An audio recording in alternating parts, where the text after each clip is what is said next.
Om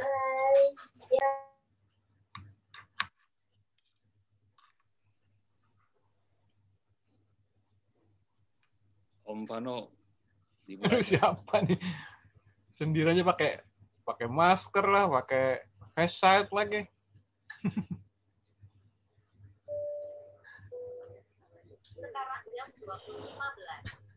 Hei, udah bisa mulai? Gedein dong, gedein. Ya, mulai aja. Kedengeran ya? Suara gue kedengeran ya? Halo? Cakep, Van, suaranya. Oke. Ini nggak di record nih siapa?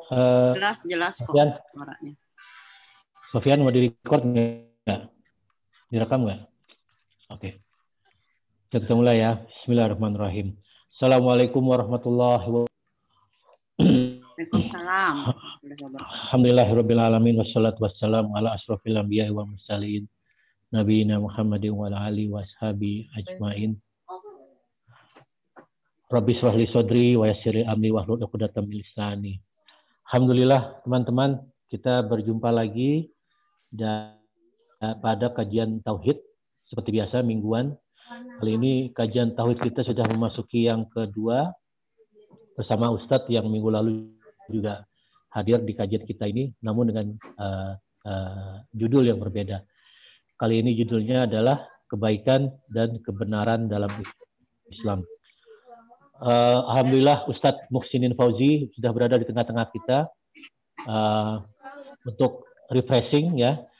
Beliau ini adalah Ustadz kelahiran Jepara 4 Maret 1972. Beliau adalah lulusan dari Islamic University Madinah. Saat ini beliau bekerja sebagai dosen sekaligus konsultan dan penceramah yang sering juga mengisi-ngisi kajian di layar kaca SCTV, TV One, Antv kalau nggak salah Pak, juga dengan di daerah perkantoran sana. Baik, untuk mempersingkat waktu mungkin saya persilakan kepada Ustadz untuk memulai kajiannya. Tafadhol Ustadz. Bismillahirrahmanirrahim. Bismillahirrahmanirrahim. Assalamualaikum warahmatullahi wabarakatuh. Waalaikumsalam. Innal hamdalillahi nahmaduhu wa nasta'inuhu wa nastaghfiruhu wa nastahdi wa na'udzu billahi min shururi anfusina wa sayyiati a'malina. Asyhadu an la ilaha illallah wa anna Muhammadan abduhu wa rasuluh. Allahumma fassalli wa sallim wa barik ala nabiyyina habibina Muhammad wa ala alihi wa ashabihi wa azwajihi wa dzurriyyati wa man tabi'ahum bi ihsanin ila yaumiddin, amma ba'd. Para peserta dan pemirsa yang dirahmati Allah, kita panjatkan syukur kepada Allah malam hari ini. Allah izinkan kita semua untuk bergabung di majelis ilmu. Semoga diterima Allah Subhanahu wa taala. Dalam situasi seperti ini, maka salah satu kebaikan yang harus kita siar-siarkan adalah thalabul ilmi, agar semakin luas dan mendalam ilmu kita, berharap semakin baik amal dan perbuatan kita. Setelah minggu lalu kita bicara tentang ayo bersegera berbuat baik. Pada malam hari ini kita bicara tentang kebaikan dan kebenaran. Banyak sekali orang mengajak kebaikan dan banyak sekali juga orang mengajak kebenaran. Banyak pula semua orang mengaku baik. Bahkan semua orang, semua golongan, semua pihak mengaku benar. Situasi di mana orang bisa beropini dan berstatus, masing-masing kita bisa berstatus dan beropini, semua kita, maka tema ini menjadi penting. Pertanyaan sederhananya, ukuran benar dan ukuran baik itu apa? Ini yang harus masuk di benak kita secara baik. Apalagi kita memang berlatar belakang sangat heterogen. ilmu heterogen, pendidikan heterogen, latar belakang agama, pendidikan agama heterogen, maka kita perlu mendapatkan panduan yang jelas. Saat dengan izin Allah, kita semua mendapatkan dorongan untuk segera berbuat baik.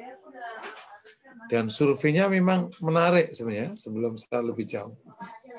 Sampai pertengahan Corona ya, sekitar pertengahan tahun lalu, saya buat survei. Surveinya ini memang menggunakan metode agak unik ya, snowball. Dilepas sampling kepada siapa aja, insya Allah itu masih kategori ilmiah. Itu 80% atau sekitar itu masih memiliki komitmen yang tinggi terhadap agama. Di sholat, di ngaji masih tinggi. Jadi hampir setengah tahun Corona, itu dampak terhadap keberagamaan nggak ada. Sama, tetap semangatnya sama. Sama dengan sebelum Corona. Dan kalau ini terjadi, kalau benar, insya Allah surveinya benar, semoga semakin menyemangati kita bahwa Corona tidak menggerus agama kita, tapi bahkan bisa jadi semakin memperteguh agama kita. Nah, kalau faktanya demikian, maka pertanyaan yang paling mendasar ketika semangat beragama itu muncul, semangat berbuat baik itu muncul, ya semoga udah muncul, terutama setelah kita bahas minggu lalu dengan tema ayo segera berbuat baik ya. Semangat untuk menjadi benar itu muncul, pertanyaannya, baik yang seperti apa dan benar yang seperti apa. Ini yang harus dipegangi. Karena orang yang paling sesat sekalipun juga ngaku benar. Gitu. Orang yang paling jahat sekalipun ngaku baik. Gitu. Inilah masa di mana dalam sebuah riwayat tentang hadisul fitan ya, hadis fitnah ayatnya ikhtiralul maqayis, terjadi terbolak-baliknya ukuran. Gitu. Yang benar jadi salah, yang salah bisa jadi benar. Yang baik dianggap buruk, yang buruk dianggap baik. Bahkan kalau kita bicara lebih jauh tentang hadisul fitan, hadis-hadis fitnah di akhir masa, itu intolat bika umur ya. Kalau umurmu panjang, maka akan ada masa yusaddaqu fihil kadhibu wa yukdhabu fihi as-sadiqu wa yu'tamanul kha'inu wa yukhawwanul mu'taman wa yukhawwanul amin wa yakthuru fihi ar-ruwaybidah.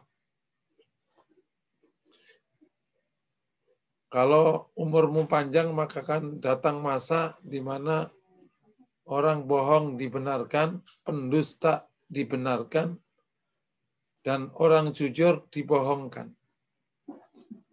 Pengkhianat dipercaya, dan orang yang dipercaya dikhianati. Kemudian banyak sekali ruwaibidah. Kalau wamar ruwaibidah, mereka bertanya para sahabat, apa itu ruwaibidah? Kata Rasulullah, al-ammah, yakni at-tafihu yatakallamu fi umuril ammah.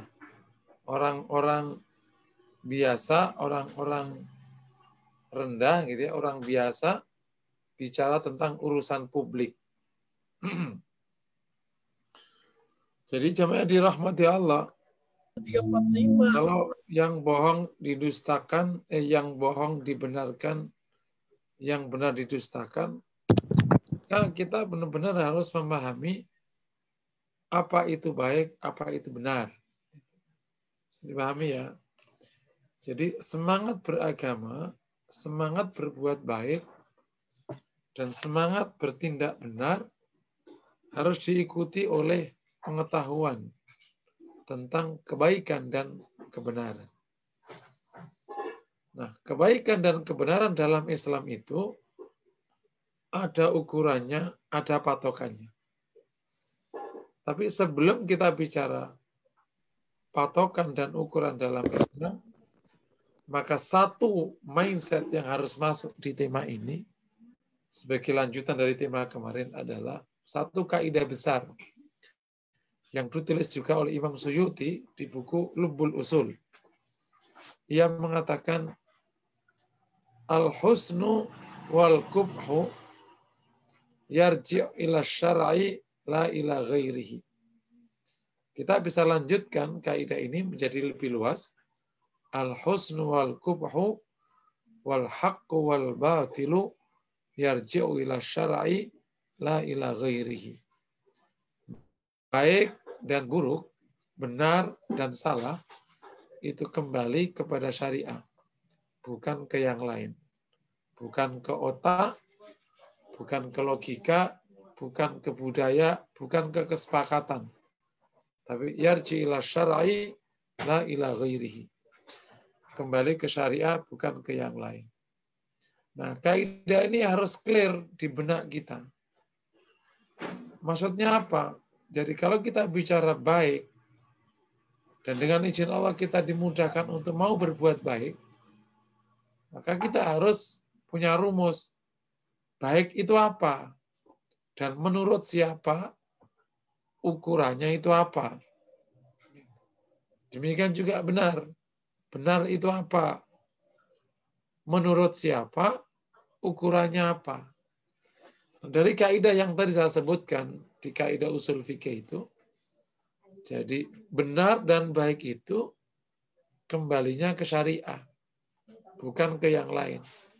Bukan ke akal, bukan ke adat istiadat, bukan yang lain. Nah, kaum muslimin harus bisa berendah hati dan menerima rumusan ini. Sebagaimana juga Allah sebutkan di salah satu ayat, "Wala wa rabbika la yu'minuna hatta yuhaqqimuka fima shajara bainahum, thumma la yajidu fi anfusihim harajan mimma qadait wa yusallimu taslima." Demi Rabb, sekali-kali mereka tidak beriman sampai menjadikanmu sebagai pemutus perkara atas apa yang mereka perselisihkan. Kemudian mereka menerima dengan menerimanya, tidak ada keberatan di hati mereka.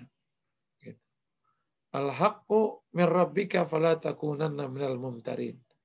Benar itu dari Rabbmu. Jangan sekali-kali kau ini termasuk orang yang ragu. Oke ya.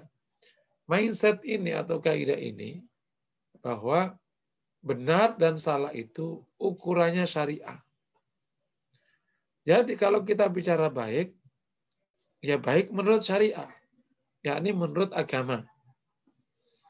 Benar, ya benar menurut agama. Dan kabar baiknya, insya Allah, kalau sesuatu yang sudah dianggap benar oleh agama dan dianggap baik oleh agama, insya Allah secara logika itu juga benar dan juga baik. Secara fakta pengetahuan juga benar dan baik. Karena ini adalah mukjizat Islam. Meskipun agama itu rujukannya adalah wahyu, tapi Islam punya kelebihan bahwa kebenaran agama dapat diterima oleh logika, dapat dibuktikan oleh pengetahuan, dan dapat dirasakan oleh emosi manusia bahwa agama ini indah dan menyejukkan. Gitu. Nah, sebelum jauh memahami masalah kebenaran menurut agama ini, jadi benar dan baik itu ukurannya agama, ya. Bukan yang lain. Nah, di lapangan, di tengah peradaban ini, ada 4 jenis kebenaran yang punya ukuran masing-masing. Yang pertama, kebenaran seni. Ya, istilahnya kebenaran seni.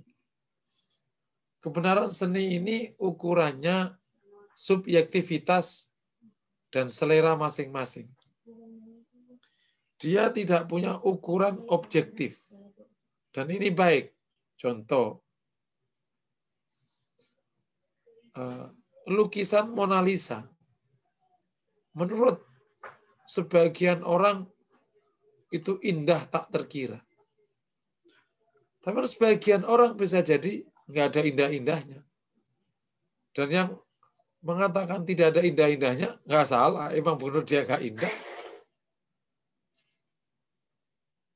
Menurut sebagian orang, mata belok itu indah, mata lebar itu. Sebagian orang nggak indah, indahan mata sipit. Nah, kalau urusan seni kayak begini ini subjektif. Ada orang bilang jazz itu indah. Bagi yang lain, apaan nggak gitu, ngangek begitu. Ada yang bilang dangdut itu keren. Yang satu bilang, apaan itu dangdut? Kayak gitu indah. Itu subjektivitas masing-masing orang. Dan ini bersyukur. Kalau urusan seni, urusan yang bersifat selera itu, kok terjadi objektifikasi, bahaya. Orang akan menikah dengan jenis wanita yang sama.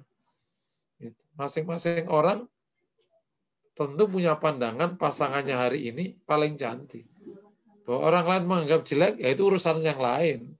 Gak usah peduli. Karena itulah namanya kebenaran seni.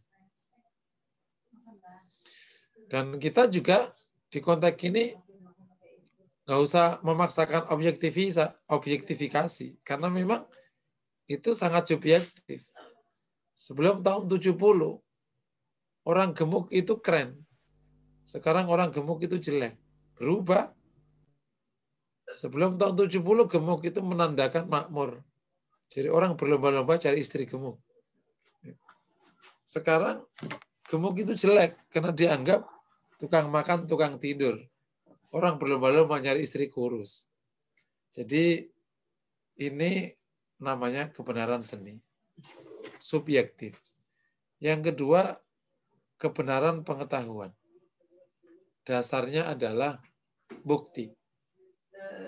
Kalau terbukti, ya berarti pengetahuannya itu, teorinya itu benar. Kalau tidak terbukti, ya salah. Kenapa kok kita mau naik pesawat? Karena terbukti pesawat itu bisa terbang. Maka begitu beberapa kali bukti nggak ada, orang bisa ragu nih. Kalau nanti ada pesawat sering jatuh, orang nggak ada yang berani naik pesawat. Kenapa? Buktinya mulai kacau. Makanya beberapa case pernah salah satu perusahaan otomotif Jepang pernah kejadian terjadi konslet di rem atau di bagian gasnya, padahal bisa jadi itu karena ulah personal, tapi langsung ditarik semua produknya untuk membuat trust di tengah masyarakat, karena jangan sampai ada bukti yang menyatakan bahwa produknya itu tidak kredibel. Jadi teori itu menjadi benar kalau terbukti. Nah, gitu aja. Kalau nggak terbukti, ya nggak benar. Makanya terkadang meskipun berbeda-beda, kalau terbukti, ya diakui sebagai sebuah teori yang benar. Ini namanya ilmu pengetahuan. Yang ketiga adalah kebenaran filsafat. Kebenaran filsafat itu dasarnya logika. Kalau masuk ke akal, logik, ya berarti benar. Seperti ungkapan Plato yang terkenal itu. Itu akhirnya diterima kebenarannya oleh semua pihak. Orang yang punya agama tapi tidak punya pengetahuan bagi orang yang melihat tapi kakinya tapi lumpuh. Tapi orang yang punya pengetahuan tapi tidak punya agama, maka bagi orang yang berjalan baik tapi buta.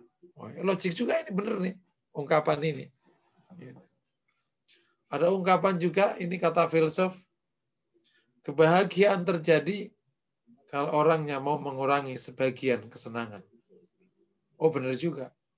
Kalau Anda ingin senang, makan senang dan bahagia, makan makanan, maka kurangi kebahagiaan makan.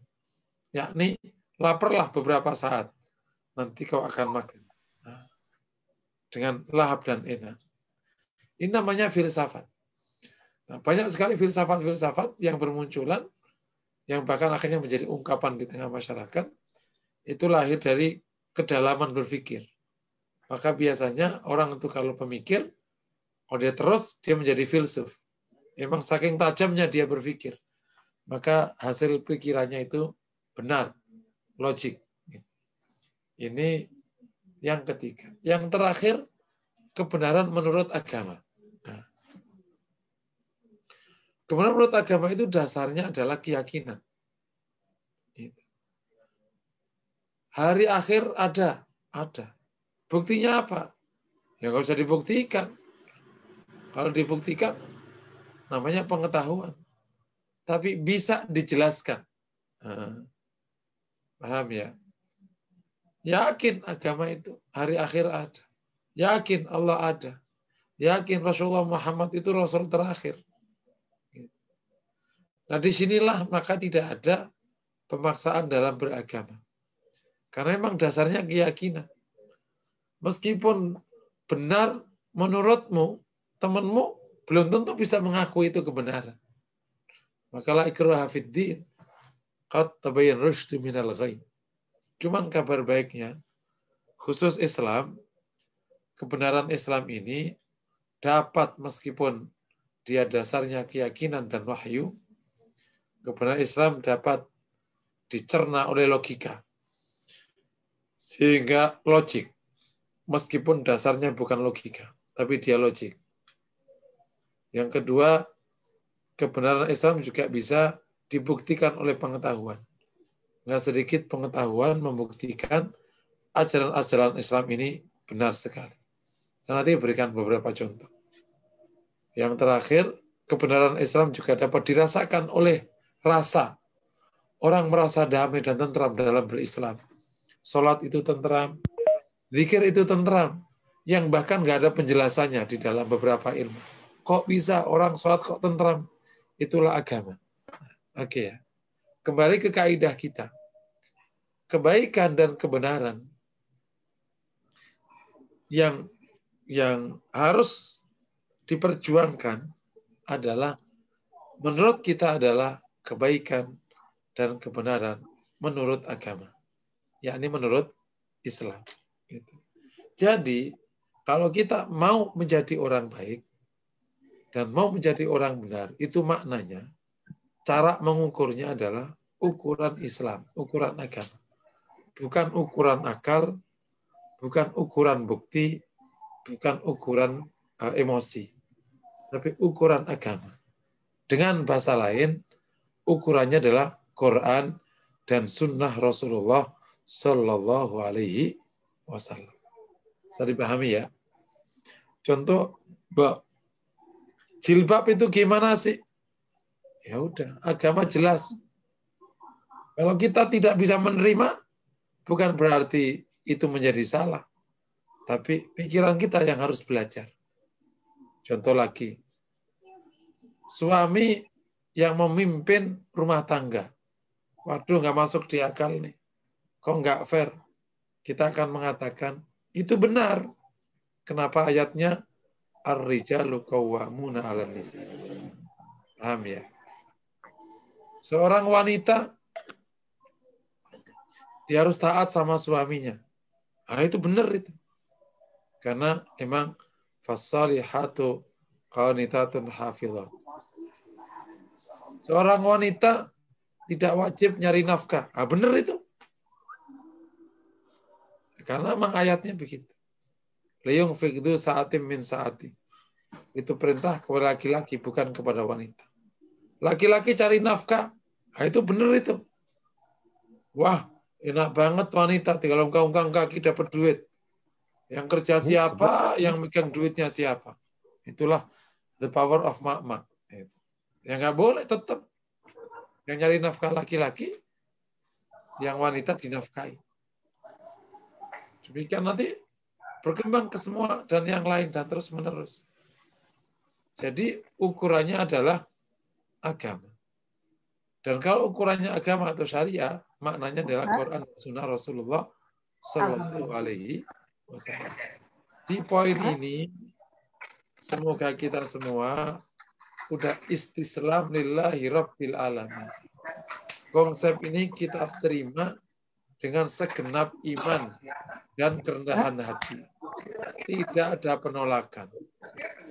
Wah, ini ada yang masuk akal nih. Oh, kalau ada konsep agama yang benar, jelas Qur'annya ada, hadisnya sahih, otak kita nggak bisa terima, itu jelas-jelas bukan agamanya, otaknya yang perlu diperbaiki. Ya, habis. Demikian misalnya, contoh, sampai hari ini misalnya, waris misalnya. Kenapa itu waris itu laki dapat 2 kali? Terlalu mudah untuk dilogikakan, sebagaimana saya sampaikan. Meskipun dasarnya Islam ini wahyu, dan akhirnya kita yakini, kita taat. Tapi ajaran Islam itu logik, masuk akal. Dapat dicerna oleh akal. Loh kok bisa laki-laki 2 kali lipat daripada wanita? Terlalu mudah kan? Laki-laki kalau dapat warisan itu, begitu pulang sampai ke rumah, dibagi untuk istrinya, dibagi untuk anaknya, habis. Karena dia wajib nafkahi ke anggota keluarganya. Tapi kalau wanita dapat warisan, pulang untuk diri sendiri. Enak mana? Dapat separuh tapi diri sendiri. Dapat 2 kali dibagi 10. Habis. Jadi terlalu logik itu hukum waris itu. Demikian misalnya, kalau ibu istri ya, kalau dapat suaminya meninggal ada anaknya dia dapat 1/8.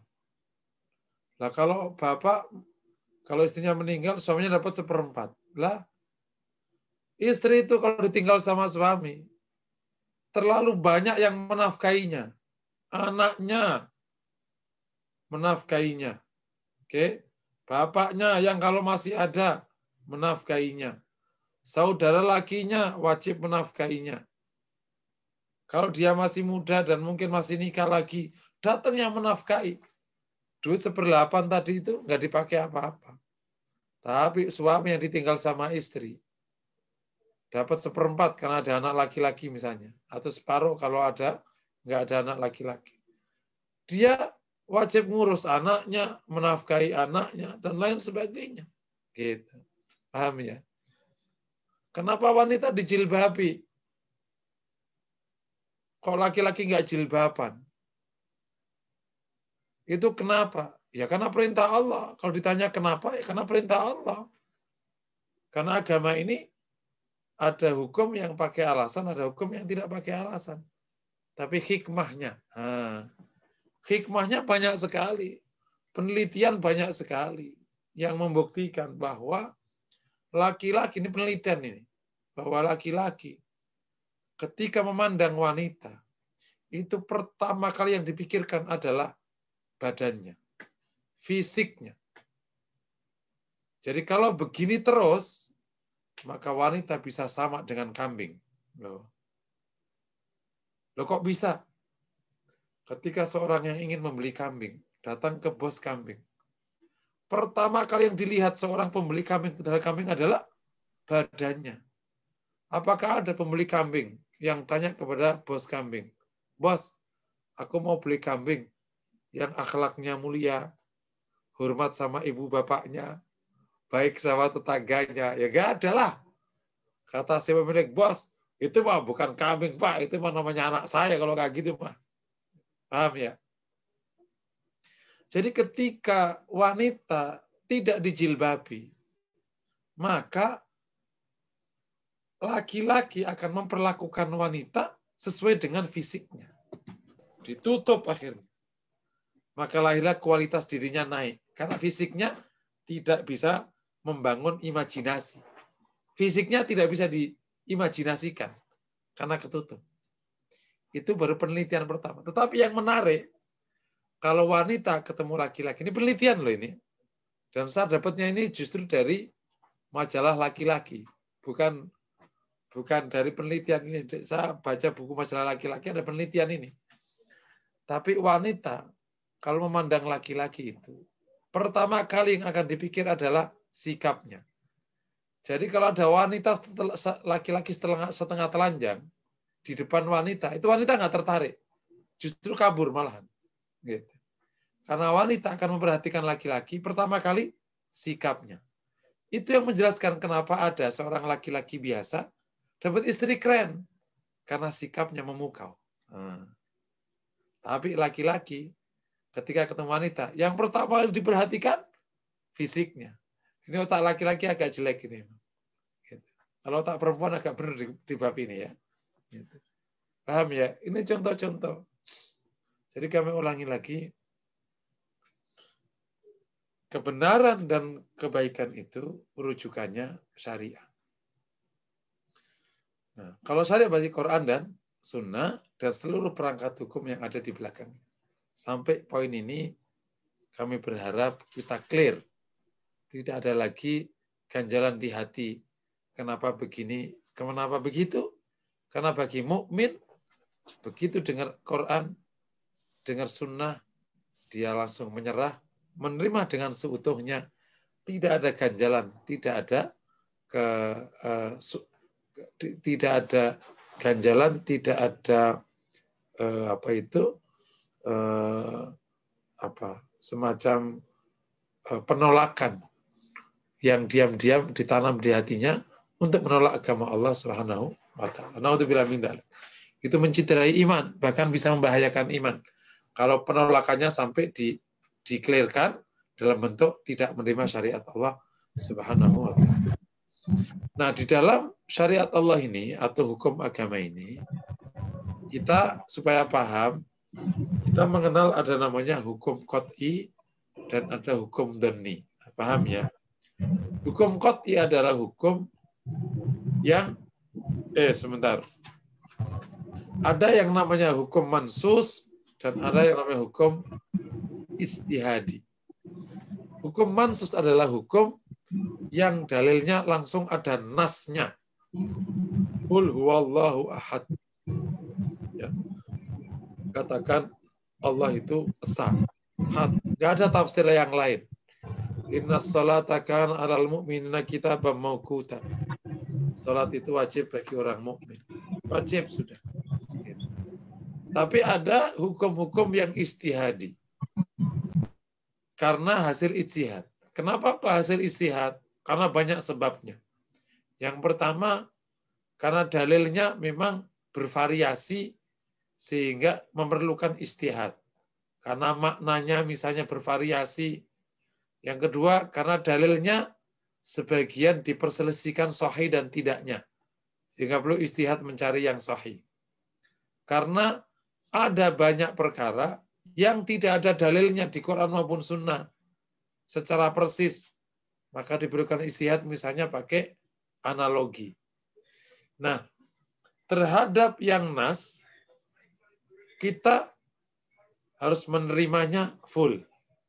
Terhadap ijtihad, kita menerimanya, mencari yang dirojihkan oleh ulama sambil menerima yang berbeda dengan kita. Paham ya? Kalau yang ijtihadi, kita menerima yang dirojihkan, yang dikuatkan oleh para ulama, tapi sambil menerima yang tidak sama dengan yang kita pilih. Ya, paham ya? Sehingga dalam menyikapi kebaikan dan kebenaran, maka kalau kebenaran dan kebaikan itu mansus, contoh misalnya kebenaran yang nas, keesaan Allah, kewajiban salat, kewajiban saum, haramnya riba, haramnya zina, halalnya nikah, halalnya jual beli, haramnya riba, haramnya mencuri. Itu namanya kebenaran yang mansus. Tidak ada perdebatan. Kebaikan yang jelas-jelas nas. Kejujuran itu baik. Amanah itu baik. Hari ini jujur ngapain? Nggak bisa. Jujur itu emang baik. Amanah itu baik. Menghormati orang itu baik. Termasuk menghormati orang yang tidak sama dengan agama kita. Itu baik. Gitu. Walah, kalau kayak gitu mah kita hina. Nggak bisa. meskipun non-muslim tetap berhak untuk dihormati. Berbuat baik sama semua anggota, seluruh makhluknya Allah, itu baik. Apalagi berbuat baik sama tetangga, itu baik. Itu namanya kebaikan yang mansus. Tapi ada kebenaran dan kebaikan yang istihadi. Contohnya misalnya, kalau di konteks masalah hukum, ya misalnya kunut subuh. Ya, di konteks ini ya kita memilih yang kita anggap benar dan kemudian persilahkan yang berbeda dengan kita. Contohnya lagi misalnya tentang permulaan Ramadan. Itu istihad. Gitu. Kalau ada yang kok sama Saudi berbeda, istihad. Kita terikat dengan pemerintah yang ada di sini. Nggak terikat dengan Saudi. Yang benar yang mana? Ya semoga benar dua-duanya. Kalau istihadnya udah bagus, ya itu sudah insya Allah diterima oleh Allah. Tidak salah menurut Allah. Gitu. Apalagi kebaikan yang dibersihkan misalnya, gitu. Apakah kita berdagang bersama kalau kita dagang misalnya seluruh pegawainya cewek-cewek keren, baik nggak ya? Ya kita lihat. Nah, itu bisa jadi istihadi karena case-case-nya bisa beda. Bukankah itu fitnah? Ya dilihat lagi. Nah, itu namanya kebaikan-kebaikan yang bisa jadi istihadi karena tidak secara nas ada dasarnya. Ini itu contoh-contoh ya. Nah, jadi sikap kita terhadap kebenaran yang mansus itu clear, totalitas. Tapi terhadap kebenaran yang istihadi, maka kita akan mengambil dan menerima yang dikuatkan oleh para ulama dan kita menghormati yang berbeda dengan pilihan kita. Bisa dipahami ya. Nah, di konteks ini diperlukanlah pemahaman mana yang nanti kategori mansus, mana yang kategori istihad. Misalnya, kebenaran Islam itu nas, bukan istihad. Inna dina indallahil Islam itu nas. Agama yang benar menurut Allah itu Islam, itu nas, nggak berubah-berubah. Gitu. Misalnya apalagi itu namanya nas ya, tentang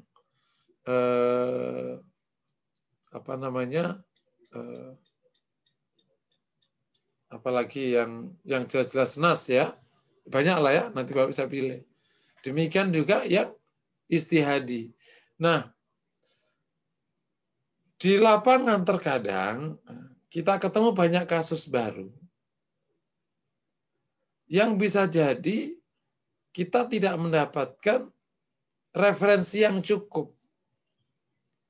Ini sebenarnya baik apa buruk?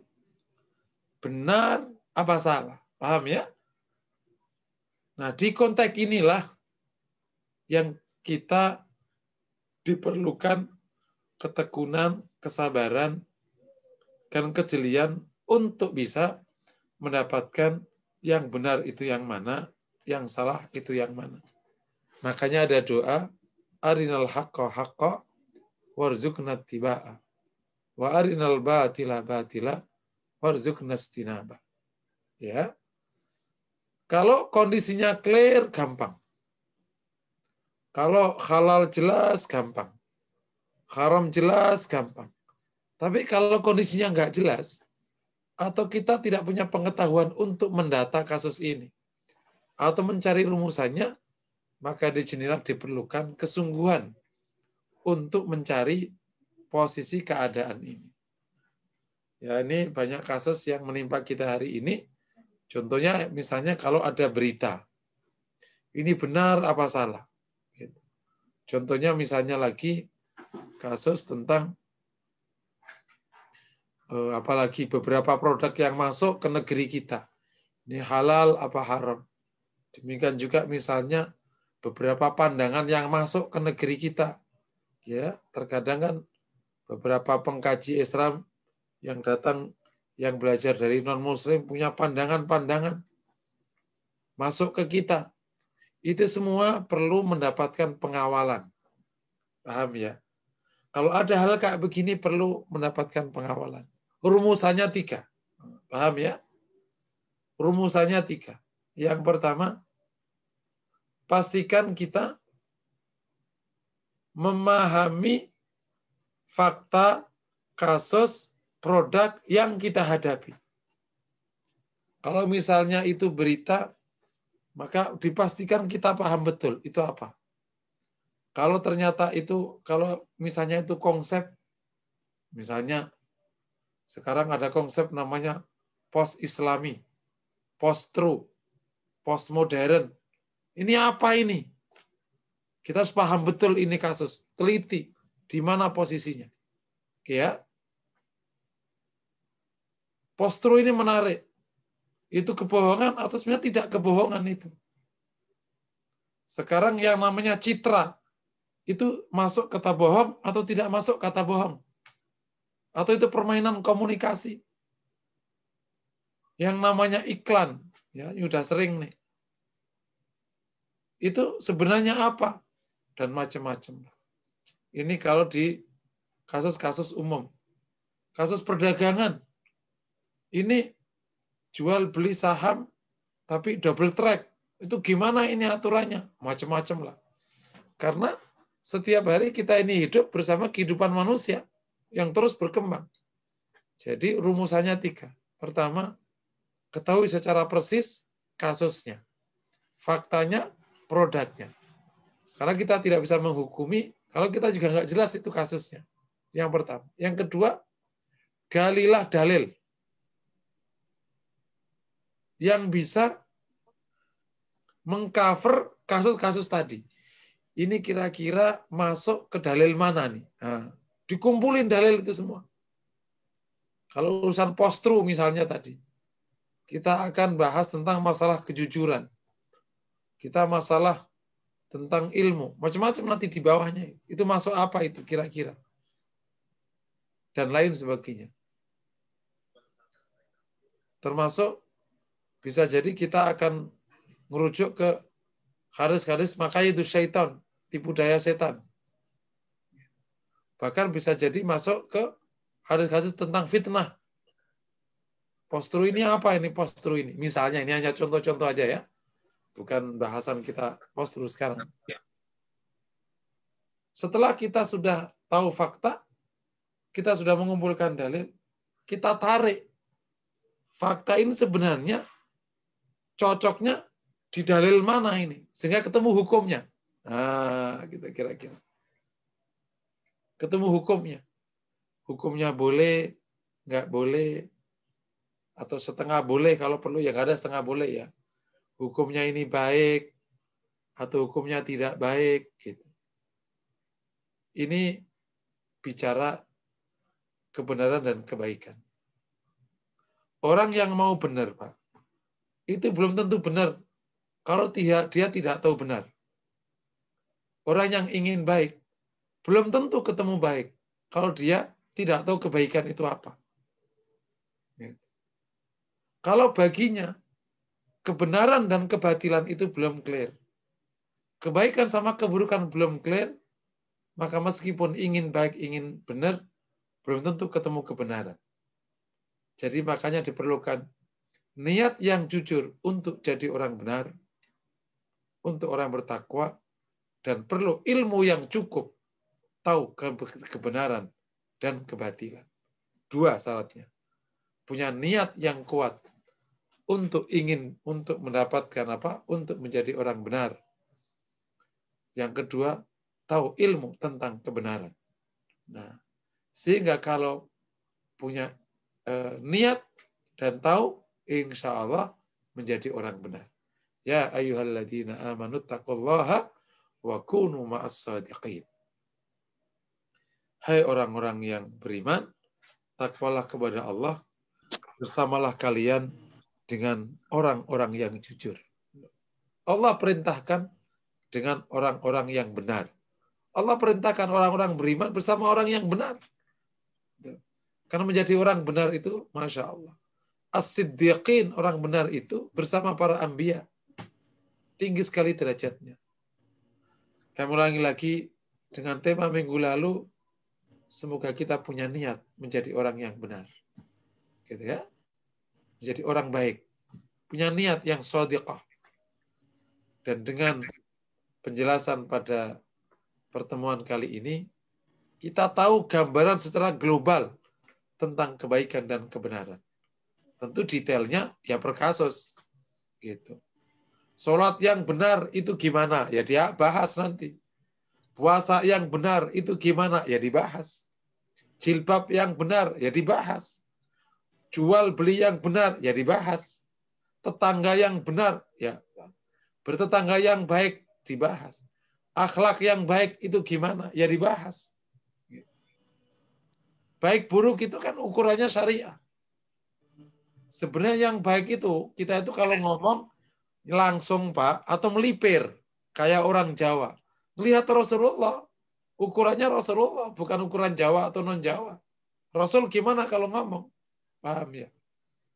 Kalau saya jadi istri cemburu, itu baiknya gimana? Lihat ya Rasulullah.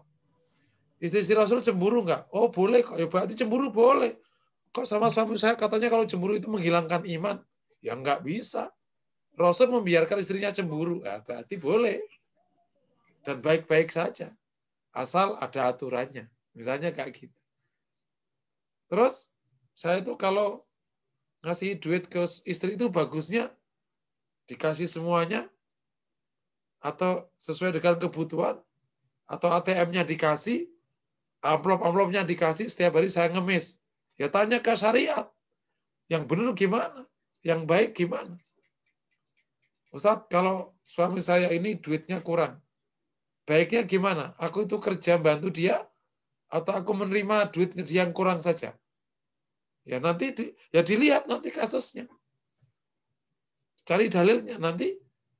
Apa istri kerja itu baik apa buruk? Membantu suami itu. Dan lain sebagainya.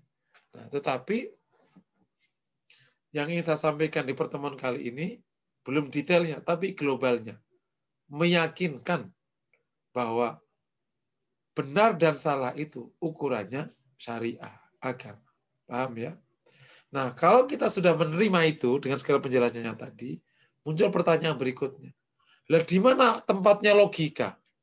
Di mana letaknya peraturan? Di mana letaknya ilmu pengetahuan? Kita katakan, semua hal di bawah agama itu harus tunduk kepada agama. Dan qadarullah. Allah mudahkan kita, khusus bangsa Indonesia, agama diletakkan menjadi yang paling tinggi dari proses peraturan perundang-undangan. Dasarnya dari mana? Karena ada Pancasila, ketuhanan yang Maha Esa. Makanya tidak ada peraturan perundang-undangan di Indonesia yang melanggar agama. Kalau melanggar, bisa digugat karena melanggar Undang-Undang Dasar 45.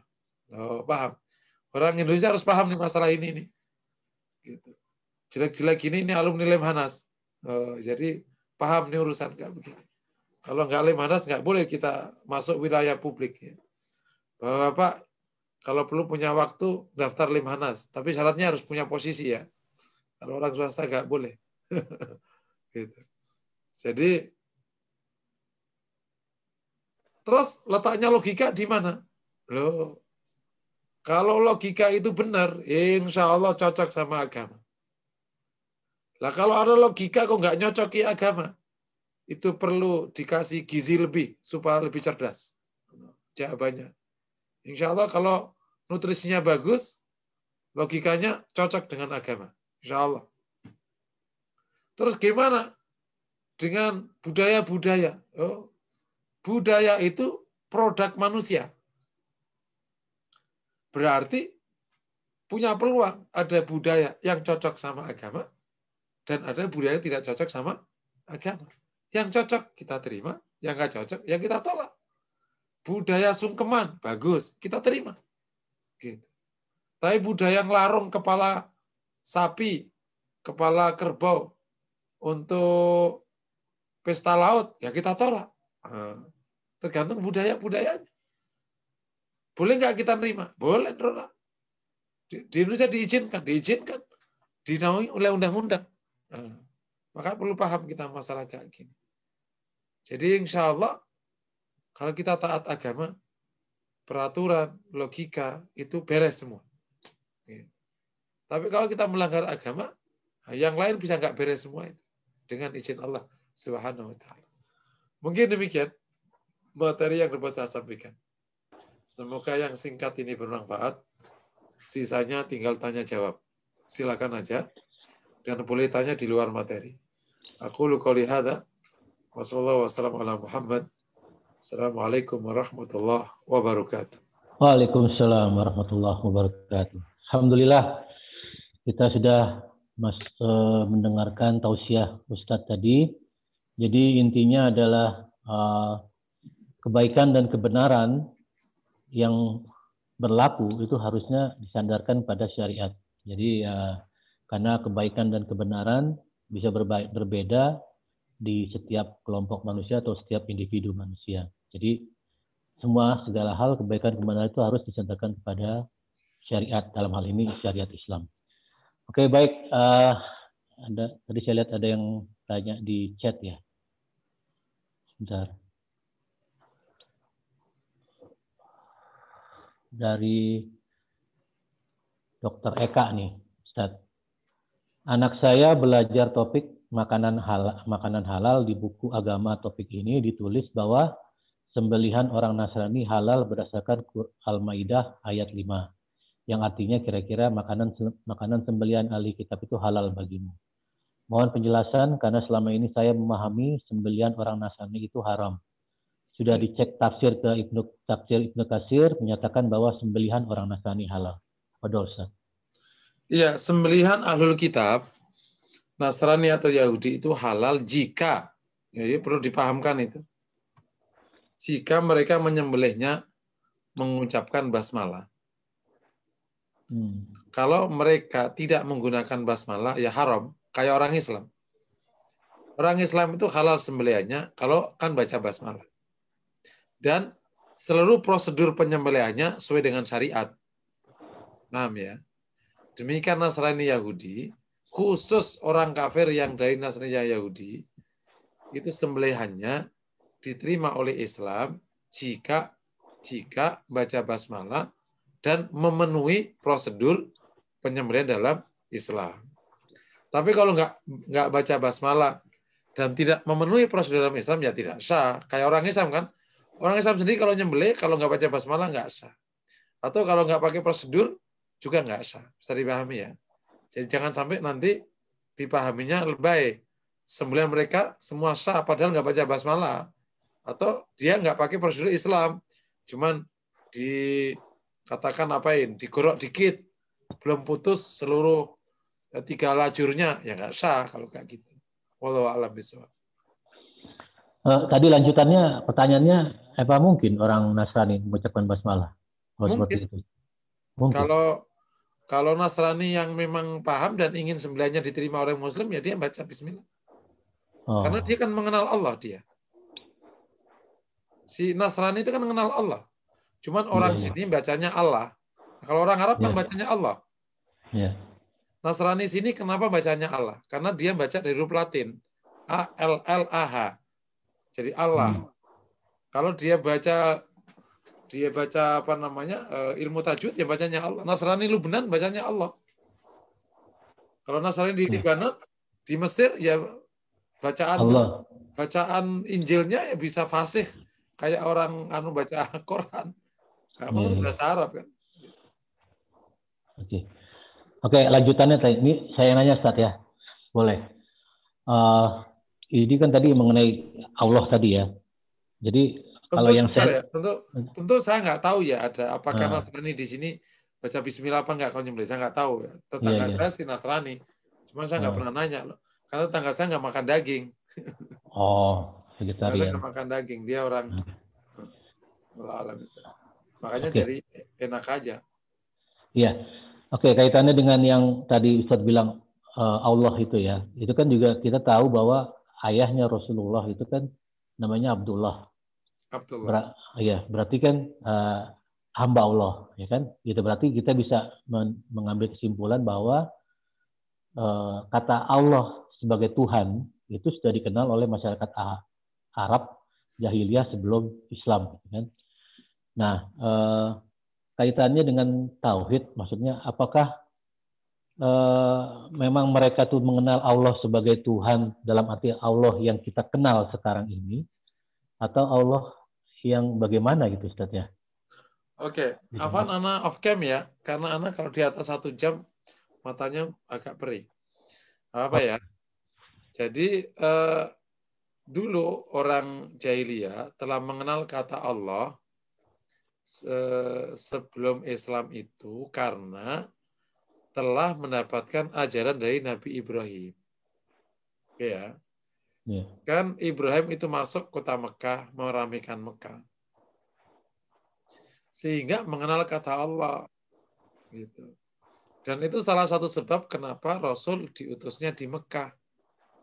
Karena sesama jahiliyahnya Mekah itu masih lebih mending daripada jahiliyahnya Romawi dan daripada jahiliyahnya Persia. Gitu.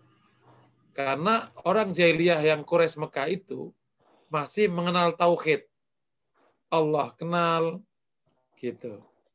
Malaikat juga ngerti, gitu. Jadi kok dari mana taunya? Dari sisa agama Ibrahim. Tapi juga orang Quraisy sendiri juga mengenal Nasrani.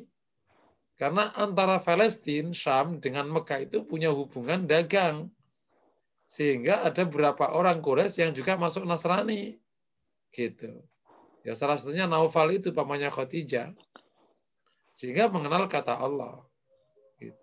Sementara Ka'bah sejak zaman Nabi Ibrahim dikunjungi oleh orang untuk haji. Sehingga kalimat Allah dikenal. Nah, jadi Allah yang dikenal Quraisy itu ya Allah yang diajarkan Nabi Ibrahim. Tetapi mereka akhirnya terjebak syirik. Itu yang terjadi proses panjang pakai apa itu berhala dan lain sebagainya gitu. Jadi Allah yang dikenal ya Allah yang dikenal oleh yang dikenalkan Nabi Ibrahim itu. Cuma terjadi proses kemusyrikan yang akut sehingga turun Rasulullah SAW untuk membenarkan kembali. Wallahu a'lam bishawab. Oke, alhamdulillah. Tadi ada yang mau tanya, Setio Wafi, silakan. Lanjut dulu, Ustaz. Lanjut dulu. Menyimak aja. Oke. Kalau gitu Ani, silakan Ani. Assalamualaikum Ustaz. Waalaikumsalam, Bu. Saya mau bertanya ya, pada saat sekarang ini apakah masih ada yang namanya ahlul kitab itu? Karena kalau di Al-Maidah ayat 73 itu kan dikatakan telah kafirlah orang yang mengatakan Isa itu anak Tuhan. Betul. Sementara Nasrani dan Yahudi dan yang lain itu mengatakan bahwa Isa itu anak Tuhan. Jadi pada masa sekarang nih masih ada nggak yang namanya ahli kitab gitu lah Ustaz. Terima kasih Ustaz. Assalamualaikum. Jadi pada waktu Quran itu turun, ini perlu dipahami ya teman-teman semua. Waktu Quran turun, Nasrani itu sudah berubah apa masih diajarkan Nabi Isa? Saya mau nanya nih. Waktu Quran itu turun itu. Sudah berubah. Sudah berubah. Karena Nabi turun itu setelah 600 atau 570 tahun dari Nabi Isa. Clear ya? Iya. Ya. Artinya, waktu Quran menyebut ahlul kitab itu, Nasrani Yahudi yang ahlul kitab itu, ya ahlul kitab yang sudah berubah itu. Karena waktu Quran turun, Nasrani Yahudi itu sudah berubah. Oke, paham ya? Jadi khusus Nasrani Yahudi itu, dia memang punya 2 sebutan. Gitu. Nasrani Yahudi itu ahlul kitab. Disebut ahlul kitab, ya karena dia memang menerima kitab. Meskipun kitabnya dirubah. Gitu. Kalau dia ngikuti sama Rasulullah, akhirnya jadi Muslim. Nggak ahlul kitab lagi. Paham ya? Jadi kalau ada Nasrani nggak mau terima Islam, ya sebutnya namanya ahlul kitab. Karena pada waktu Quran turun itu, Nasrani Yahudi itu sudah berubah itu.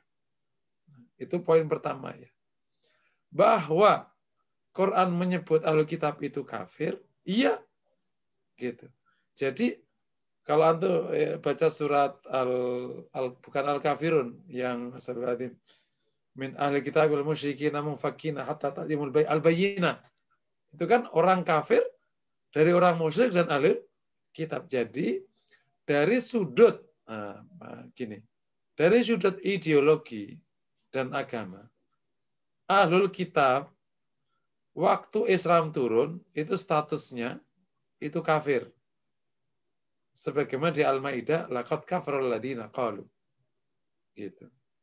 Yang menuhankan selain Allah dan menyebut Allah punya anak, naudzubillah, itu kafir. Jadi dia dihukumi kafir karena punya keyakinan yang menyebabkan orangnya jadi kafir. Tetapi ahlul kitab yang disebut kafir itu punya kekhususan di dua hukum, gitu. Jadi ahlul kitab itu adalah hukumnya kafir. Tetapi karena dia kekafirannya tidak sama dengan kekafiran orang kafir yang lain, maka Quran menyebut orang kafir dari orang musyrik dan dari ahlul kitab. Paham ya? Dibedakan dia. Ya. Dan karena proses kekafirannya dan hukumnya berbeda dengan orang kafir yang lain, maka ahlul kitab itu punya dua kekhususan. Yang pertama, wanitanya boleh dinikahi orang laki-laki muslim dengan persyaratan. Yang kedua, sembelihannya diterima oleh Islam dengan persyaratan. Paham ya? Tentu saya nggak usah bahas persyaratannya karena ini bukan temanya. Tapi intinya ahlul kitab itu memang dia secara akidah dia kafir. Tapi disebut ahlul kitab. Dan sah sampai hari ini disebut ahlul kitab. Nah, dan mereka memiliki dua kekhususan dalam hukum. Selebihnya hukumnya sama dengan orang kafir. Wallahu a'lam bishawab. Jadi Ustadz, orang kafir yang disebut di Al-Maidah ayat 73 itu adalah ahlul kitab itu ya? Yang mana? Al-Maidah yang mana nih? Ayat 73 yang telah kafir lah mereka yang mengatakan Allah adalah salah satu dari tiga. Iya, jadi itu ayat itu menetapkan bahwa ahlul kitab yang meyakini bahwa Allah itu Tuhan yang ketiga atau satu di antara tiga Tuhan itu hukumnya kafir. Paham ya? Jadi ayat itu menetapkan bahwa keyakinan ahlul kitab yang demikian itu adalah kafir, kufur, dan orang yang menjadi kafir. Paham ya?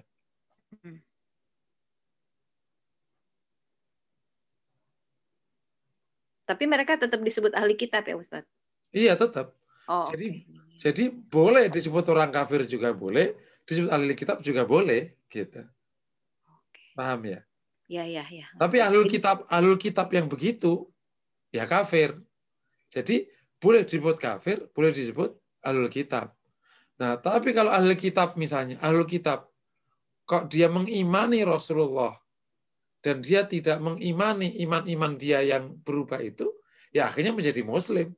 Tidak lagi disebut ahlul kitab seperti Ka'ab al-Akhbar gitu misalnya. Ada beberapa sahabat yang dari Yahudi. Dan akhirnya tidak disebut Yahudi lagi. Dan juga tidak disebut Nasrani lagi. Disebutnya ya Muslim. Gitu. Wallahu a'lam. Jadi hukum-hukum tentang ahlul kitab di Al-Quran itu berlaku buat kafir ahli kitab ini ya Ustaz ya?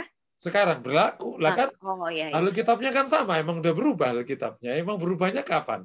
Kan bukan zaman kita. Zaman dulu berubah. Oke, ngerti Ustaz. Makasih banyak Ustaz. Paham ya? Ya. Bahkan setahu saya perubahannya itu jauh sebelum Rasulullah, ya kan? Iya, dari Konsili Nicaea 325 Masehi itu udah berubah. Iya, di situ penetapannya justru. Wallahu a'lam. Syukran Ustaz. Wah iya, kok iya.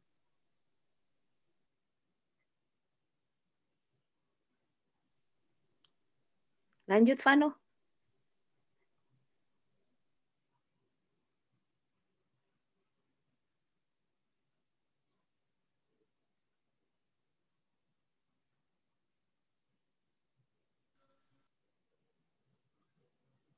Betul?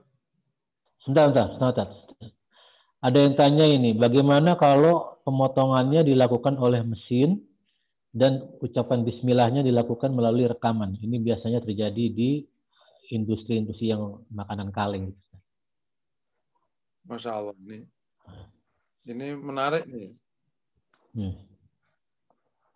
Di baca bismillahnya pakai mesin.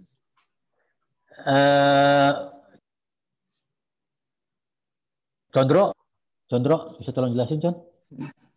Assalamualaikum, Pak Ustaz. Waalaikumsalam. Maksudnya ya pakai mesin rekaman suara gitu, Pak Ustaz. Ini saya pernah ngelihat waktu saya visit lah ke orang itu memang mayoritas non Muslim. Nah itu ada masuk kayak seekor sapi atau ayam ke mesin potong. Nah, setiap hewan ini masuk ke dalam mesin potong, itu ada suara yang rekaman mengucapkan bismillah. Seperti itu, Ustaz. Nah, ini apakah menjadikan halal atau gimana, Ustaz? Menurut pandangan Ustaz?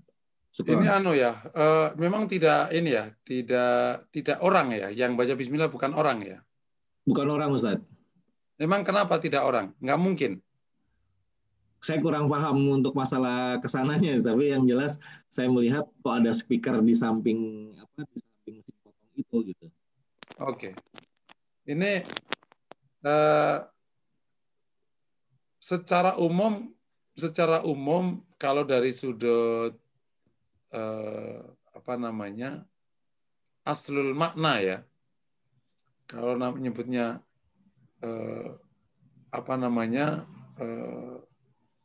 saya berarti kostus syariah ya, tujuan dasarnya penyembelihan itu sudah memenuhi syarat karena di dalam peraturannya itu disebutkan basmalah di situ, kemudian terjadi pengaliran darah, terus kemudian putus tiga lehernya tiga uratnya. Nah, jika demikian terjadi, maka secara esensi mestinya dapat disebut halal. Wallahu a'lam bishawab. Saya pikir kalau tidak salah, yang menyembelih menggunakan mesin, nanti bisa dicek di fatwa ulamanya. Itu dipersyaratkan permulaannya pakai orang, kalau nggak salah gitu. Permulaan pertama kali itu pakai orang, selebihnya kemudian diserahkan pakai mesin. Itu biasanya karena menurut pengakuan mereka tidak cukup mudah bagi orang untuk membacakan yang demikian cepatnya itu. Gitu. Wallahu a'lam bishawab. Itu mirip nanti pertanyaannya ketika nanti berkembang sih. Ketika berkembang ya, tentu nanti kalau pas kita akan bahas fikih secara khusus ya. Itu pertanyaan berkembang, apakah semua bacaan yang mesin-mesin itu berpahala atau tidak berpahala? Nanti panjang ceritanya. Nanti akan berkembang juga. Nanti khutbah boleh nggak nanti dibacakan oleh tidak orang gitu, dibacakan oleh rekaman dan lain sebagainya. Tapi ini nggak usah dibahas lebih panjang lagi. Tapi di konteks mesin ini biasanya pabrikan mengajukan keberatan jika dilakukan oleh orang karena kecepatan dari proses penyembelihan ini yang tidak mudah untuk diikuti oleh orang, akan lebih mudah diikuti oleh mesin. Sehingga basmalah pun dilakukan oleh mesin. Wallahu a'lam bishawab. Cukup ya, Sun. Syukran. Ya. Ada lagi yang mau tanya? Silakan. Kalau nggak ada, saya tanya lagi. Oke, saya tanya lagi, Ustaz, sekali lagi. Mohon maaf, ini itu 689 ya? Apa beda lagi ini? Betul, ini masih 689 penyelenggaranya, Ustaz. Cuma yang hadir ini kayaknya ada yang dari berbagai angkatan ini. Oke. Ada yang lebih tua, ada yang lebih muda. Gini Ustaz, balik ke topik tadi, kebaikan dan kebenaran dalam Islam. Berarti kan apapun yang diturunkan oleh Allah di Al-Quran itu adalah kebenaran mutlak, gitu ya. Maksudnya itulah yang jadi landasan hidup kita, bahwa itu yang paling benar. Tapi kan sementara ini di saat kita sekarang ini ada beberapa hal yang sepertinya beberapa ada yang dibolehkan atau diwajibkan atau diharamkan dalam Al-Quran itu belum bisa kita aplikasikan dalam kehidupan. Contohnya kayak riba tadi yang Ustaz bilang, gitu kan? Sistem kita sekarang ini kan masih sistem ribawi. Mau nggak mau, suka nggak suka, faktanya seperti itu. Kalaupun ada yang dibilang pakai label syariah, ya ada beberapa pendapat juga yang mengatakan itu nggak syariah banget, gitu kan? Jadi ya, sementara ya banyak hal ya yang kita mau nggak mau bersinggungan dengan itu, dari mulai gaji sampai kita mau beli rumah, beli yang lain-lain itu semua juga disediakan lah. Ada fasilitasnya untuk yang riba itu. Belum contoh lagi misalnya mohon maaf, poligami, ya kan? Setiap ngomongin poligami pasti ribut lah. Ada yang suka, ada yang enggak. Even orang Islam sendiri juga ada yang kayak nentang gitu. Padahal itu kan syariat Allah juga, gitu kan? Nah, gimana menyikapi ini, Ustaz? Maksudnya intinya ada beberapa hal yang kita ini belum bisa menerima secara kafah gitu ya, belum bisa menerima banget gitu bahwa itu adalah ketentuan Allah yang suka nggak suka, lo mau nggak mau lo harus terima gitu loh. Memang itu ketentuannya seperti itu gitu. Dan itu Allah tuh nggak akan mungkin ngasih ketentuan kalau nggak buat kebaikan buat manusia itu sendiri gitu. Itu nggak mungkin kan. Gimana Ustaz nyikapinnya? Ya, yang pertama, jika ada hal-hal yang sudah ditetapkan oleh Quran maupun Sunnah dan kita belum bisa menjalankan, itu namanya kelemahan kita sebagai Muslim yang tidak bisa menjalankan. Makanya dalam rumusan Islam itu, di saat Quran itu turun, harus disertai oleh kekuatan. Salah satu kekuatan namanya kekuatan politik. Salah satu kekuatan ekonomi. Gitu. Karena orang lemah tidak mungkin menegakkan hukum. Gitu. Antum perhatikan masjid saja, masjid. Ini urusan masjid, nggak usah urusan yang besar publik negara. Allah menyebutkan yang bisa memakmurkan masjid itu punya 4 syarat yang tinggi. Innama ya'muru masajidallahi man amana billahi wal yaumil akhir wa aqama shalah wa ata zakah wa lam yakhsha illallah. Sesungguhnya yang bisa memakmurkan masjid adalah yang beriman kepada Allah dan hari akhir, mendirikan sholat, memberikan zakat, dan tidak takut kecuali kepada Allah. Sekarang kita buat analisisnya. Memakmurkan masjid itu kan masjid ya. Syaratnya itu 4 ya. Dia iman Allah dan hari akhir. Berarti visinya kuat banget. Orang yang punya visi akhirat kuat. Kalau nggak akan bisa makmurin masjid. Kedua, kuat sholatnya. Tegak sholatnya. Berarti apa? Hubungan sama Allah kokoh. Ketiga, menunaikan zakat. Mananya apa? Dia orang kaya. Kalau jamaah masjid orang miskin, emang nggak bisa makmur. Dikit-dikit proposal. Betul kan? Harus muzaki. Kalau muzaki, emang masjidnya bisa makmur. Yang terakhir, tidak takut kecuali kepada Allah. Jadi orangnya berarti pemberani. Bisa makmurin masjid. Urusan masjid aja butuh orang kayak gitu. Gimana urusan yang lain? Paham ya? Nah, ketika kaum muslimin tidak begitu, ya otomatis agamanya tergerus. Itulah namanya kelemahan kaum muslimin.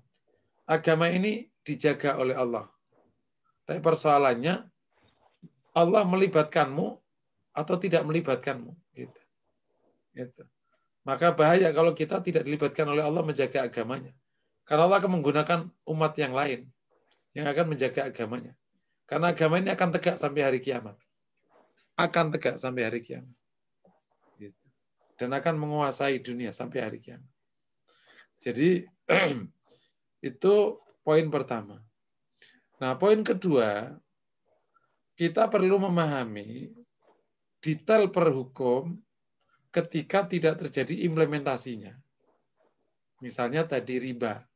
Kok tidak terjadi implementasi? Oh iya, karena sistem dunia ini terlalu kokoh untuk digoyah.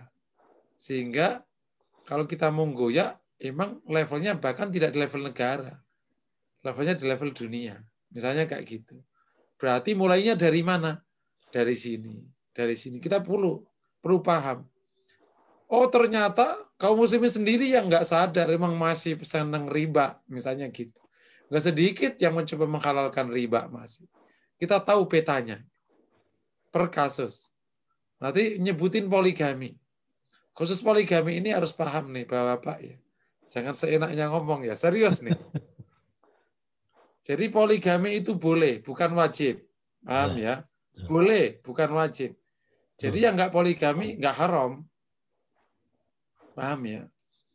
Dan Rasul poligami itu setelah sekian lama.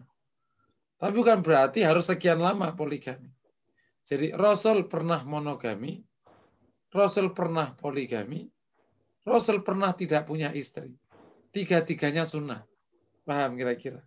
Jadi ada orang yang potongannya monogami, boleh? Boleh. Ada orang potongannya poligami, boleh? Boleh. Boleh. Ada orang yang potongannya nggak nikah. Kenapa ya? Belum laku mau gimana? Ya udah, ya disyukuri aja dulu. Paham? Jadi bukan berarti satu-satunya bentuk nikah dalam Islam itu poligami, bukan. Islam punya dua bentuk pernikahan. Monogami dan poligami. Paham ya? Ini perlu dipahami yang baik. Jadi kalau misalnya bapak-bapak kok memang cenderung tidak nikah, nggak apa-apa. Kalau bapak-bapak ada cenderung yang nikah lagi, ya nikah aja lagi, nggak apa-apa. Boleh, boleh. Lah kalau nanti nggak kuat, ya berarti bapak nggak kuat. Jangan dipaksakan. Paham ya? Gitu. Jadi kalau ada istrinya nolak gimana? Ya itu kemampuanmu meyakinkan. Nggak yakin-yakin, berarti bodohmu. Kenapa nggak bisa meyakinkan istrimu? Kan gitu. Paham kira-kira? Itu boleh. Nah, karena istrimu kok nolak gimana? Ya berarti kurang ngaji. Atau dia punya alasan lain. Misalnya, bah, ente nikah sama saya aja nggak jelas gimana nikah lagi. Oh, berarti dia bukan menolak syariatnya, tapi menolak pelaksanaanmu terhadap syariah ini. Paham ya? Jangan disama-samakan ya. Orang yang menolak poligami itu bisa karena menolak syariahnya. Ini yang nggak boleh. Tapi bisa jadi menolak suaminya poligami. Karena apa? Karena alasannya suaminya belum clear. Gitu. Dan macam-macam. Tergantung kasusnya. Paham ya? Tetapi ini bab ini memang bab masalah sejak zaman dulu memang bukan, nggak perlu dibahas. Kalau mau dilaksanakan saja baik-baik. Tapi intinya Islam memberikan dua bentuk. Monogami boleh, poligami boleh. Dan secara survei, kebenaran agama ya, saya kasih survei, 52% laki-laki itu ingin yang lain. Hanya 48% yang senang monogami. Ini survei, mereka yang punya survei. Jadi Islam itu nggak ada salahnya. Gitu. Makanya prakteknya yang monogami ada, yang poligami ada. Silakan aja. Gitu. Jangan sampai praktek yang lain, zina, naudzubillah, nggak boleh kalau zina. Paham ya? Jadi poin kedua, per kasus perlu dipahami prosedurnya. Kenapa kok tidak terlaksana?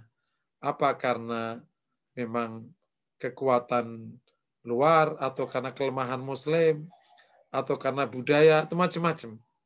Atau karena kasus memang hukum itu ditolak oleh orang Islam. Nah, ditolak ini bahaya. Itu bahaya. Gitu. Kalau dia sudah menerima tapi nggak bisa melaksanakan, itu bab yang lain. Kayak misalnya riba. Semua orang udah bilang riba itu haram, tapi nggak bisa menghindari. Berarti ini babnya kelemahan. Gitu. Misalnya gitu. Wallahu a'lam bishawab. Oke, syukurlah Ustaz. Ada yang mau tanya lagi? Ada yang tanya nggak tadi ya? Sebentar ya Ustaz. Dulu. Ada satu lagi Ustaz. Maaf ini. Oke, silakan. Fadol. Kita kan disuruh berbuat baik ya Ustaz. Tapi ada ayat Al-Quran yang kesannya bertentangan. Misalnya dalam surat Al-Mumtahanah, surat ke-60 ayat 8 sampai 9. Saya terjemahnya aja.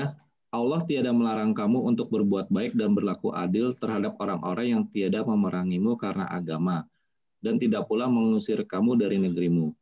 Sesungguhnya Allah menyukai orang-orang yang berlaku adil. Sesungguhnya Allah hanya melarang kamu menjadikan sebagai kawanmu orang-orang yang memerangi kamu karena agama dan mengusir kamu dari negerimu, dan membantu orang lain untuk mengusirmu. Nah, bagaimana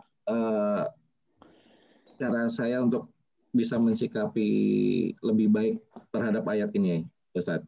Karena di satu sisi kita harus berbuat baik sesama muslim maupun non-muslim, tapi di satu sisi kita tidak boleh berkawan dengan yang non-muslim. Ini bagaimana, Ustaz? Ya, di ayat tadi jelas kan, bukan konflik, ayat itu jelas bang. Allah tidak melarang kamu berbuat baik pada mereka yang tidak memerangi agamamu, tidak mengusirmu. Oke ya. Dan ya, di situ jelas, Ustaz. Oke, terus kemudian tapi Allah melarang kamu berkawan dengan orang yang memerangimu dan mengusirmu. Ada orang mengusirmu, nah masa kau baik sama dia? Itu bukan baik, namanya lemah. Ada orang memerangi agamamu, kau baik, namanya bodoh. Gak usah jauh-jauh lah urusan kayak gini.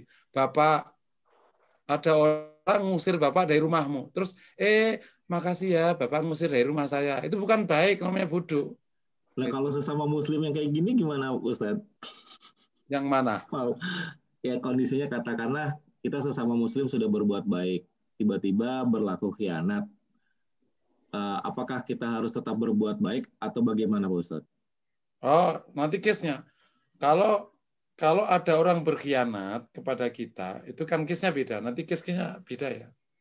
Kalau ada orang berkhianat, maka kita tidak boleh mengkhianati dia.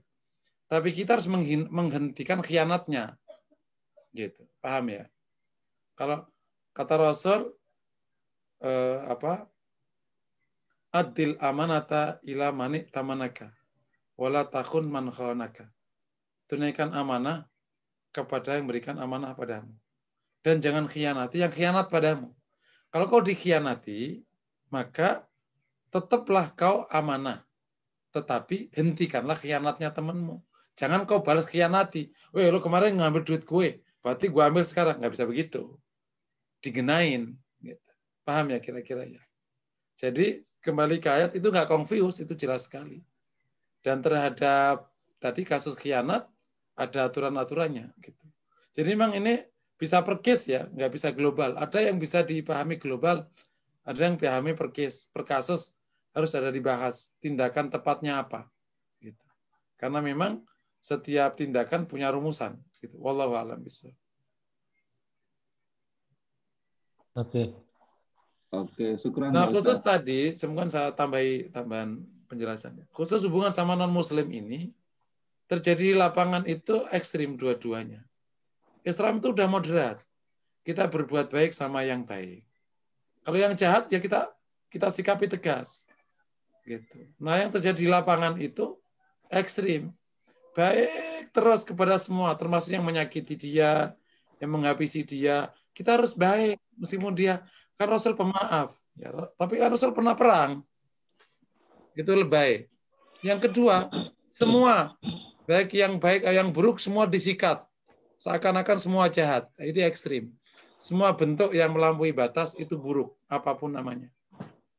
Yang baik adalah yang tengah. Yang diperhatikan Nabi itu baik. Gitu. Nabi luar biasa indahnya. Jadi Nabi itu baik, tapi tegas dan tidak lemah dan tidak bodoh. Gitu. Kalau orang baik melampaui batas, jadinya lemah dan bodoh. Contoh, baik sekali sama tetangga. Tetangganya ngambil istrimu. Ya, bukan baik. Diambil. Lah kan harus baik, Ustadz. Itu bodoh, bukan baik. Kayak bapak-bapak nih, saya mau nanya ini. Bapak-bapak ini kan kerja ya. Siang, malam. Duitnya dikasih istri. Setiap pagi minta duit ke istri. Itu baik apa bodoh? Coba ditanya. Coba. Jadilah laki-laki baik. Jangan jadi laki-laki bodoh. Jadilah laki-laki baik. Jangan laki-laki lemah. Bapak nih punya istri. Istrinya dijual sama orang. Dilawan apa baik? Ya lawan lah Ustaz. Nah, itu namanya baik. Kalau dibiarkan namanya lemah. Kata istrinya, Mas, kok aku nggak dibela? Ya, aku juga ingin lepas kamu gitu. Beda lagi urusannya kalau nggak. Kecuali kalau mau dilepas ya Ustaz ya. Beda lagi urusannya. Diambil orang ya udahlah sana ambil ya. Kebenaran. Kebenaran. Nggak usah cari alasan. Kalau umpamanya pimpinan kita yang non Muslim, Ustaz, kan kita dikasih amanah. Tadi Ustaz bilang kita harus menjaga amanah. Nah itu katakanlah pimpinan kita tiba-tiba malah kayak bukan berkhianat ya, tapi kayak menduakan, tidak percaya kepada kita yang diberikan amanah. Nah itu bagaimana Ustaz? Oke, nanti di kasusnya itu, kenapa kok bisa begitu gitu? Apakah kita nggak perform, atau dia punya misi tertentu, atau dia kejebak, atau dia kekunci? Nanti bisa lihat kasusnya. Intinya tindakan Islam itu, kalau nanti kita katakan perdalilnya nggak tahu, atau kasusnya nggak dalilnya, intinya gini, ini ujungnya baik apa buruk? Gitu aja, carinya gitu. Cari yang ujungnya baik dan tidak ada buruknya. Tapi kalau terpaksa masih ada buruknya, yang penting masih banyak baiknya. Kita cara ngukur tindakan gitu. Jadi kalau case tadi perlu dipelajari agak detail itu. Kenapa bisa begitu? Gitu. Nanti dilihat pilihan-pilihannya. Intinya Islam, tindakan Islam itu menuju kebaikan. Syukran Ustaz, paham? Ya, Oke. Tafadhal. Oke, masih ada Ustaz, masih kuat? Betul. Silakan. Oke, ada yang Ani katanya tadi banyak pertanyaan. Kalau mau, silakan nih. Nanti lagi deh, kapan kesempatan. Oh iya, oke. Masih ada yang mau? Saya mau sedikit tanya mengenai apa riba ya Ustadz ya. Betul. Kan seperti Vano bilang tadi, walaupun kita kita ikut bank syariah, memang ujungnya tuh nggak murni bebas riba. Tapi kan Ustadz, kalau menurut saya, Allah itu melihat usaha kita. Keadaan yang penuh riba ini tidak menggugurkan kita untuk tidak berusaha meninggalkan riba gitu. Tetap aja kita wajib untuk berusaha melepaskan riba semampu kita. Ya. Jadi maksud saya, walaupun bank syariah itu tidak murni bebas riba, tapi kita berniat untuk lepas dari riba itu, ya salah satu-satunya cara pada saat ini ya ikut bank syariah. Itu gimana Ustadz? Menurut saya Allah melihat usaha kita dan niat kita tidak ridho gitu sebenarnya terhadap riba. Tapi ya seperti inilah semampu kita berusaha. Gimana Ustadz? Oh itu udah bagus. Itu pandangan yang paling bagus. Ibu ini udah kayak ustazah aja ini udah. Udah memang kayak gitu. Jadi gini, secara ideologi itu pandangannya. Ketika terjadi kemungkaran, secara pandangan ideologinya ya atau dakwahnya. Ketika terjadi kemungkaran, maka tugasnya adalah nahi mungkar, ya kan? Nah, sampai batas mana kau nahi mungkar? Ya sampai batasmu. Itulah yang nanti akan diajukan kepada Allah. Semoga Allah menerima. Amin. Ketika sudah nahi mungkar, kok mungkar tidak hilang, itu adalah bab yang lain. Itu contohnya Ashabul Kahfi. Waktu Ashabul Kahfi berdakwah, mungkar nggak hilang. Allah tidurkan dia. Maka mungkarnya hilang dengan cara Allah SWT. Itu dari sudut dakwah dan ideologi. Jadi itu benar ya, fattaqullaha mastata'tum. Yang kedua, khusus muamalah, Bapak Ibu yang dirahmati Allah, muamalah itu dasarnya itu zahir hal. Kita menghukumi muamalah itu zahirul hal. Zahirnya perkara. Contoh gini. Ini bank akadnya syar'i. Ya udah berarti halal. Lah sumbernya ke sana, nggak ngerti, kan nggak di depan muka saya. Paham kira-kira? Kecuali bank syariah itu meribakan uangnya. Baru. Itu haram. Jadi harus ingat, al-aslu fil mu'amalati itu al-hil. Wa nahkumu ala dhahiril hal. Itu kaidahnya. Asalnya muamalah itu halal sampai ada bukti haram. Dan kita menghukumi muamalah itu zahirnya perkara. Kita nanya ke zaman Rasul. Waktu zaman Rasul, ketika Rasul bermuamalah, orang kafir itu duitnya halal apa haram? Orang kafir zaman Rasul itu. Namanya orang kafir ya bisa halal bisa haram, namanya orang kafir kan. Tapi kan Rasul bermuamalah sama mereka. Karena zahirnya uang mereka halal. Zahirnya uang mereka, makanya kalau ada seorang, katakan gini, ada seseorang beli ke toko kita. Dan kita nggak tahu uang dia dari mana. Ya halal. Gitu. Sampai terbukti bahwa ternyata uang dia itu ternyata datang dari pencurian. Ya baru jadi haram. Karena kita tahu. Kalau kita nggak dikasih tahu, ya halal. Apakah kita wajib nyari tahu? Nggak perlu. Nah, itu hukum. Makanya dalam penetapan hukum harus ada ilmu hati yang nanti menjadi kehati-hatian. Nah, Bapak-bapak ini sudah memasuki wilayah kehati-hatian. Itu bagus, memang nggak boleh hukum berdiri sendiri. Tapi secara hukum sebenarnya kalau zahirnya muamalah itu halal ya halal. Kita tidak diperintah sampai mencari yang jauh. Kenapa? Karena itu akan memberatkanmu dan pasti tidak akan ketemu halal. Gitu. Dan Allah tidak memberatkan hambanya kecuali yang semampunya.